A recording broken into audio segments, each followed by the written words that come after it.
All right, happy weekend. So I wanted to go over really quick some answers to the quiz, as well as a thank you. I'm really appreciating the responses I'm getting. I'm seeing that there is a lot of reading going on, and it's very reflective in your work.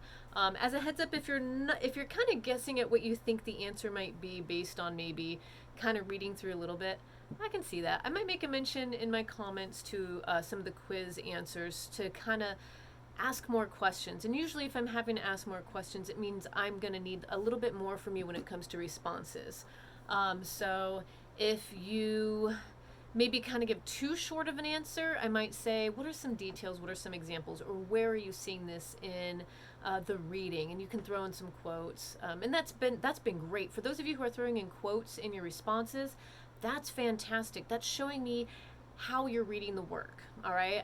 So that being said, I'm going to go over pretty much all the quizzes really quick just to help guide you because I feel like it's hard just to take the quiz and then all of a sudden go, well, now what?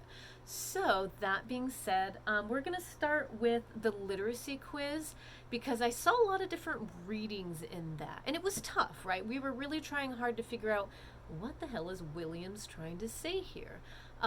His main point, as some of you saw when you did the very last question, there is no literacy crisis. Okay, there is no literacy crisis, and that's confusing because for us, and hasn't our parents and their parents always said this through generations, where, oh, you don't know how to read Latin, and you don't know how to do this, and you don't know how to whatever that next level of quote unquote literacy is. So, if we go back, if you can remember, there was a picture that I gave you to take a look at, and it said, she crazy if she understands this, right? And then there was a sequence of letters, and it didn't spell anything.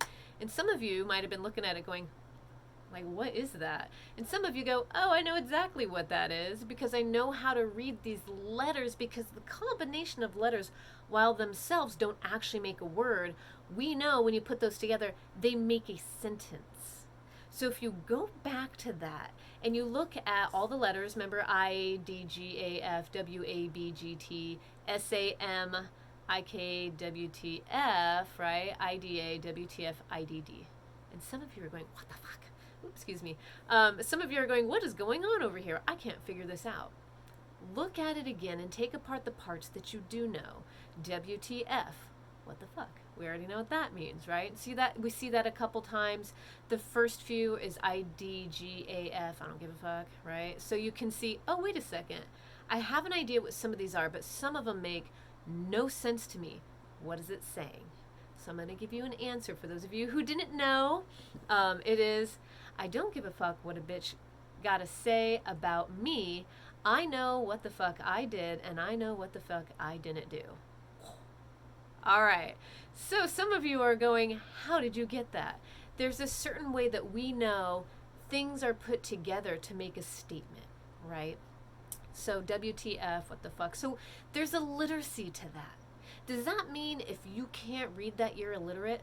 No, it just means this is something that is new to you, that your brain has probably gone, I don't know how to put these together to make what it's trying to say make sense. Okay, so that being said, what Williams is ultimately trying to say is literacy is all dependent on where in which you're growing up, what you've been given.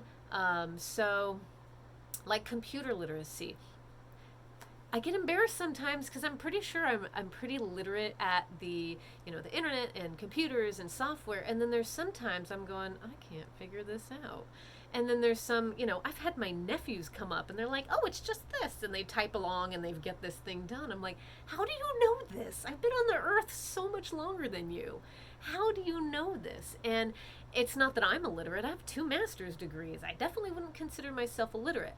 But there's some things that one, I haven't practiced before or done, or two, I've never experienced or never been around, or I'm not a part of that culture, right? So there's a lot that goes into understanding what literacy is. So for those of you who are pretty much getting close to what I was looking for in the literacy quiz, I'm going to give you some points. Again, I'm probably going to guide you and ask you some questions. I've read them. I have not responded yet. It takes a very long time to go through and grade, but I do take a look at them just to make sure we're all on the same page, which is why I wanted to give this first to let you know what it was I was looking for on that. So at the very last one, some of you are going, oh, there is a literacy crisis. There actually is not a literacy crisis. What it is a different understanding of the ways in which things are. Like when you looked at Edmund Spencer and Christopher Marlowe's work, these are great works, absolutely. But if you were to get that as a teacher and look at it, go, I can't read this, or, how do I grade this, and the misspellings and the different ways in which words were written. English is evolutionary. Words change. The ways in which we use said words change. We use nouns as adjectives all the time, like to adult. An adult is a noun, but we're using it as an adjective to make a statement, oh, I'm adulting. Okay, so we've changed the ways in which we use words. All right, we've created words like selfie. By the way, selfie is not when someone takes a picture of you or you and your friends. It's when you stand by yourself and take the picture of yourself. I really just have to emphasize that because it really bugs me when news channels and people try and say, oh, it's a selfie. That's not a selfie. Anyway, I will go past that. So again, and that's a different type of literacy, understanding what a selfie is, right? We try and we see these words and we try and make them to be a thing that they really aren't. So a side note, there is a great book that I'm gonna have to find it in my library. I have a library over here, where it talks about how Shakespeare has created pretty much, at least I think it's about 5,000 words in which we use regularly now. Things so much as like elbow and you name it. There's so many things that Shakespeare's created. He made up, in fact, let's be honest with you, Shakespeare of his time was absolute, not garbage, but it was what we consider now pop culture. It wasn't considered as what's the word? I don't know. Whatever we consider Shakespeare to be now. If you can speak Shakespeare, right? Shakespearean. But the reality is he had garbage words. He was just making stuff up, and a lot of it was kind of to poke at Queen Elizabeth. Okay, so anyway, long story short, we create words to try and explain what things are. Again, we had to create the word selfie to understand, it's usually it's that picture you take, and remember the guys on MySpace who would take a picture of themselves in the mirror? No, that was the selfie. That's where the selfie originated from. It's where you take a picture of yourself.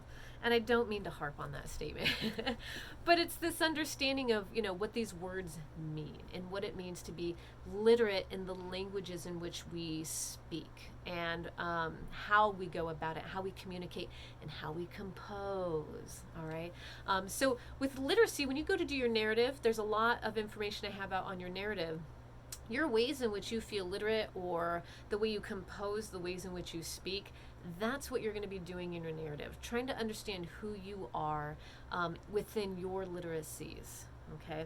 And what I liked about the Williams was everyone had a different way of reading it, though it was very similar. Some of us just kind of made an assumption of there's this crisis where we don't know how to read based on what our parents have said and so forth. He's actually arguing against that. So some of you might see that I'll make that comment where Williams is not saying that there's a crisis. He's literally arguing against the parents or the previous generations that argue that there is a crisis. Okay, it's just that things change over time.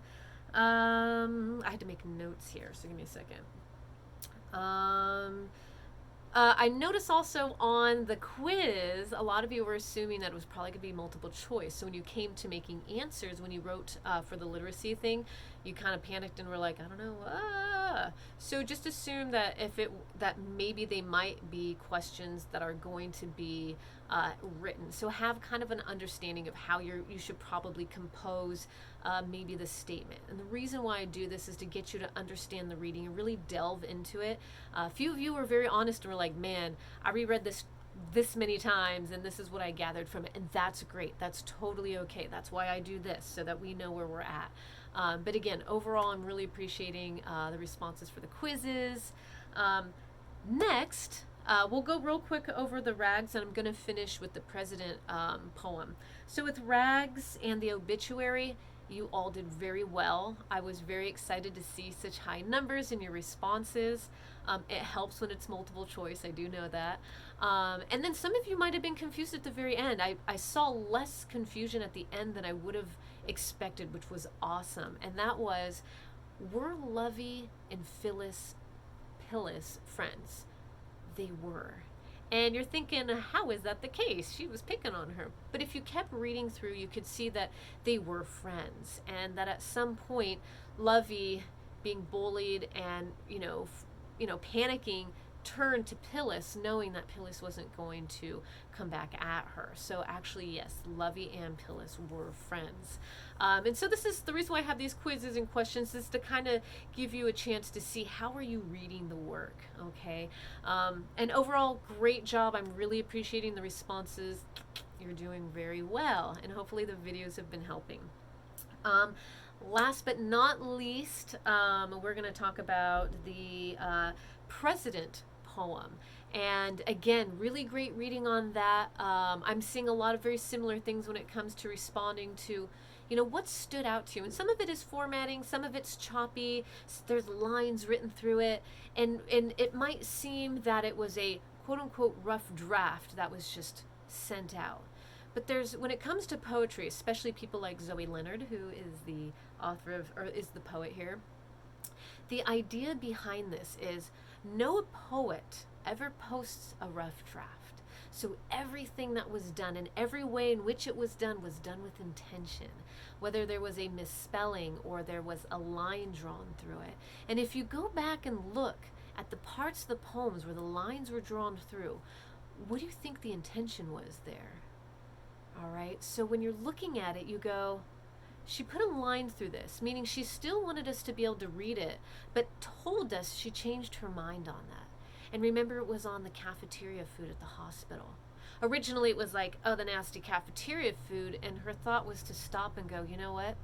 No, that's sustaining those in the hospital. This is nutrients. There's something more to this hospital food. It's not nasty.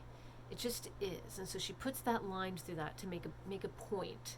Okay, and so you're going to see there's a couple other lines throughout the poem in which she changes her mind. She lets you know where she started, she stops, and she puts a line through it. It's also showing her humanness, right? What was the ultimate point of this poem? And you all were very well able to read that in here, that we are told we need this perfect person, this person who's never had a problem, who's not really human, and they should be the leader. And that to her, or to the author within the poem, sorry, do not confuse the artist with the art.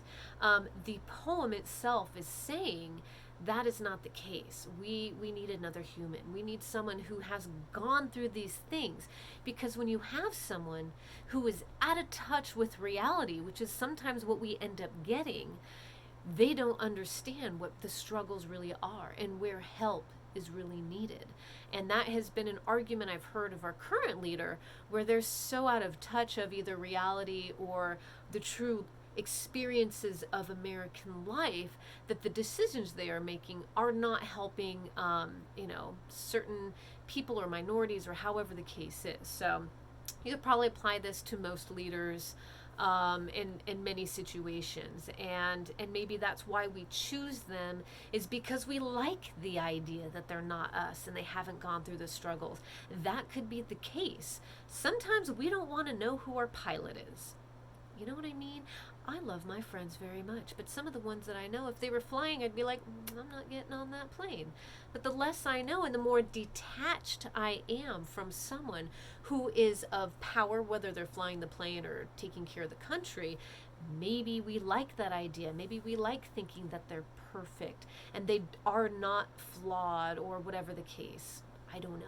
This is a question for the ages, as it were. But the point she is trying to make, again, this is 1992. This this is a long time ago. I don't even know if some of you all were born yet, because I forget that I was born in 81. And some of you guys, we have a very big age difference. So, that being the case, 1992 was a long time ago. You know, I was in elementary school at the time. And things haven't changed much. Majority, short of maybe the AIDS crisis, you might notice that we're actually at a new level with the AIDS crisis where, you know, there's pills and there's medication and things that to help us, you know, take care of that. But aside from that, pretty much majority of the stuff the poem is talking about leads us to see not much has changed in, you know, the last 20 something years. So anyway, a lot of you have really gathered that the understanding that we want someone who's raw, who's true to this earth, who's experienced these things, because maybe they can help us. You know, maybe they will have more of a human understanding. And it seems that in most cases, leaders tend to lose the humanness as they are up at that level, and it could be because there's lobbyists and other people that they have to answer. Unfortunately, presidents and leaders don't answer to the people. They kind of don't. The people they answer to are the people who are the next in power. So like when we're voting, please pay attention to voting locally, because your local vote is then the thing that leads to the next vote, that gets to the president. So it's not to say your vote doesn't count, but when you start paying attention to what's going on locally, that's where it starts to really matter. So I don't know if any of you are paying attention, if you're in Chico, if you paying attention to that. One of our Stone just got kicked out because of the ways in which he was handling the current homeless situation. He was voted in before the fires. Now the fires have happened and it's pure chaos. So these are things you should really pay attention to, what's happening locally, because what happens locally ultimately leads to the next level, to our governors. Maybe people are complaining about the governor. Everyone's always complaining about the California governor. Except when I don't know, maybe when Schwarzenegger was there. I don't remember him getting too much flack, but probably. I was in Hawaii at the time, so I probably didn't care. So anyway, the biggest thing I also noticed was that you noticed word choice. That stood out in the reading. And yes, absolutely. The words were chosen with purpose. Again, when you're a poet, you don't just write it and then send it off. You spend hours upon hours with every single line. Is this the right rhythm? Is this the right statement? Is this really the word that I want to use? And the word choice was absolutely intentional. So if it's shocking to you, if it's creating either a reaction or a sympathy, there's a reason for that. So anyway, the reason why I threw out so many readings and so many quizzes this week is I really want you to feel all of the things that we're going to be communicating and talking about. Again, the ways in which we're reading works and talking about them. So again, when it comes to quizzes and you go to respond, I'm going to need more than just like a sentence. Sometimes it kind of works if it's succinct and to the point, but at the same time, I just need a little bit more for you to show me that not only are you just answering the question, you have an understanding of the reading. That's my ultimate purpose. I'm not out here to trick you. I'm not out here to do anything other than to see where you're at with all these readings. So I think that was pretty much it. Again, so far things are looking great. Please make sure to watch all the videos. Again, if you do any discussions or quizzes and for any reason the quiz is still open past the due date and you turn it in late, even if it's like 10 minutes after, I can only give you half credit, okay? So keep that in mind. It's better than 0 credit, but it's just, we got to stay on top of things, okay? So deadlines do mean something in this class, very, very, very seriously. So I think that was it. So anyway, overall you all are doing great. I'm very excited for this class. Keep it up. We will be talking about the narrative coming up after this week 3. On week 4, we're going to be talking about narrative. So start thinking about that. If you're not quite sure what it is, I do have a link under modules. Actually, I even have one under pages where it says the narrative assignment overview. Give you kind of a rough idea. So anyway, very excited. You're doing great. I'll see you on the other side.